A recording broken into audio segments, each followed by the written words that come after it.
வணக்கம் மக்களே, நான் உங்கள் நீலகிரியின் சமையல்காரன். வாங்க இன்றைக்கி மெனுக்குள்ளே போகலாம். இன்றைக்கி நம்ம பண்ண போகிற மெனு என்னென்னா முட்டை பொரியல். ஸோ இந்த முட்டை பொரியல் பண்ணுறதுக்கு தேவையான பொருட்கள் என்னென்னா oil, onion, capsicum, egg, salt, green chilli, கருவேப்பிலை, கடுகு, ஒரு பச்சை மிளகாய், 3 colour of capsicums, 1 onion. First நம்ம கேஸ் ஆன் பண்ணிக்கலாம். கேஸ் ஆன் பண்ணிவிட்டு பேன் கொஞ்சம் லிட்டில் பிட் சூடாகட்டும். ஸோ இந்த டைமில் என்ன பண்ணலான்னா கொஞ்சமாக ஒரு 3 ஸ்பூன் ஆயில் இதில் ஆட் பண்ண போகிறோம். 3 ஸ்பூன் ஆயில் ஆட் பண்ணியாச்சு. இப்போ ஆயில் கொஞ்சம் சூடாகட்டும்.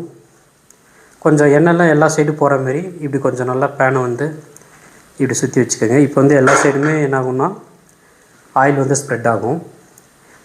இப்போ இதுக்கு ஃபஸ்ட்டு என்ன போட போகிறோம் அப்படின்னா கடுகு யூஸ் பண்ண போகிறோம். கடுகுக்கு அப்புறம்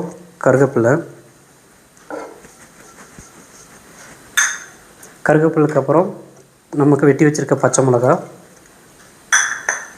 அப்புறம் ஆனியன், அப்புறம் கேப்சிகம், 3 இதில் ஆட் பண்ணி இதை கொஞ்சம் மைல்டாக வணக்க போகிறோம். இது வணங்கட்டும். ஒரு 2 நிமிஷம் வரைக்கும் லைட்டாக மைல்டாக அப்படியே வணக்க ஆரம்பிக்கலாம்.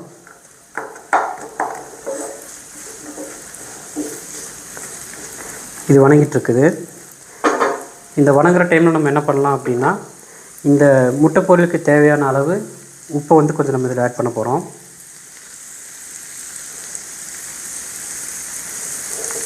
இப்போ வணங்கிட்டுருக்குது. இந்த வணங்கிட்டுருக்கு இந்த டைமில் நம்ம என்ன பண்ண போகிறோம் அப்படின்னா நம்ம ஆல்ரெடி உடச்சி எடுத்து வச்சுருக்கிற முட்டையை நல்லா கலக்க போகிறோம். எவ்வளோ கலக்கிறோமோ அவ்வளோக்கு நல்லாயிருக்கும். நல்லா நுர வர அளவுக்கு நல்லா கலக்கி வச்சுக்கோங்க. இந்த கலக்கிற டைமில் இந்த வெங்காயம் இதெல்லாம் நல்லா வணங்கிட்டுருக்கும். இதை கலக்கி ஒரு ஓரமாக எடுத்து வச்சுக்கலாம். இது வணங்கட்டும்.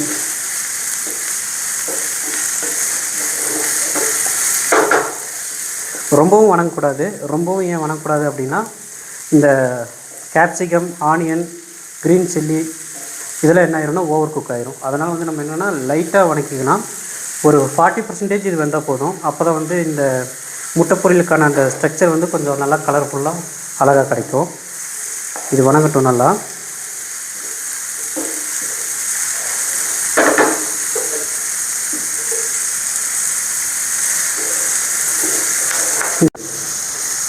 மைல்டாக நல்லா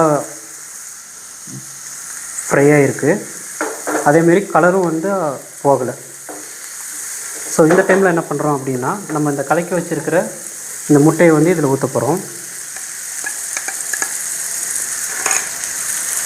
ஊற்றிட்டு உடனே இதை கலக்கக்கூடாது. உடனே கலக்குனிங்கன்னா என்ன ஆயிரும்னா அந்த முட்டை பொரியல் அழகாக குண்டு குண்டாக சுருண்டு வராது. அப்படி சின்ன சின்னதாக வந்துடும். அதனால் கொஞ்சம் அப்படியே இந்த பேன்லேயே ஒரு 30 செகண்ட் பக்கம் என்ன ஆகட்டும்னா அப்படியே இருக்கட்டும். ஒரு 30 செகண்டுக்கு அப்புறம் என்ன பண்ணலான்னா இதை நம்ம அப்படியே கிண்டி விடலாம். ஸோ இதுக்கு நீங்கள் பெப்பர் ஆட் பண்ணுறதுனா பெப்பர் ஆட் பண்ணிக்கலாம், நல்லாயிருக்கும். அதேமாரி சீரகத்தூள் ஆட் பண்ணுறதுனாலும் ஆட் பண்ணிக்கலாம். அல்லது ரெட் சில்லிஸ் ஆட் பண்ணுறதுனாலுமே இதில் ஆட் பண்ணிக்கலாம். இப்போ ஒரு 30 செகண்ட் ஆயிடுச்சு. இப்போ நம்ம என்ன பண்ணுறோன்னா மெதுவாக இதை அப்படியே கிண்டி கொடுக்குறோம். அதாவது அந்த முட்டை பொரியல் பதத்துக்கு இதை கிண்டி கொடுக்க போகிறோம். பாருங்கள், அழகாக லைட்டாக கிண்டினா போதும். ரொம்ப ஃபோர்ஸ் பண்ணி கிண்டிங்கன்னா அந்த ஸ்ட்ரக்சருங்கிறது என்ன ஆயிரும்னா போயிடும். ஸோ நல்லா அப்படியே கிண்டி கொடுங்க. முட்டை பொரியல் அழகாக ரெடி ஆகிட்டு இருக்குது. இப்போ நீங்கள் நல்லா பார்த்தீங்கன்னா இதில் நல்லா கலர்ஃபுல்லாகவும் இருக்குது. அந்த முட்டை பார்த்தீங்கன்னா வெள்ளை கலரில், அதாவது லைட் வெள்ளை மஞ்சள் கலந்த கலரில் இது ஃப்ரை ஆகிட்டு இருக்குது. ஒரு டைம் உப்பு செக் பண்ணிக்கோங்க. உப்பு செக் பண்ணிட்டீங்கன்னா உங்களுக்கு தேவையான சுவையான முட்டை பொரியல் ரெடி ஆயிடுச்சு. இது அவ்வளோதான். இது நம்ம ஓவர் குக் பண்ணோன்னா அது சாப்பிட்றதுக்கு நல்லா இருக்காது. ஸோ வந்து மைல்டாக ஒரு 90%லேயே வந்து இதை நம்ம இறக்கிட்டோன்னா சுவையான முட்டை பொரியல் தயாராகிடுச்சு. இப்போ சுவையான முட்டை பொரியல் ரெடி ஆகிடுச்சு. பாருங்கள், இது பார்க்குறக்கு எவ்வளோ கலர்ஃபுல்லாகவும் இருக்குது அண்ட் சாப்பிட்றதுக்கும் நல்ல சுவையாகவும் இருக்கும். இதை உங்கள் வீட்டில் ட்ரை பண்ணி பாருங்கள். பார்த்துட்டு எப்படி இருக்குன்றதை ரிவ்யூவாக சொல்லுங்கள்.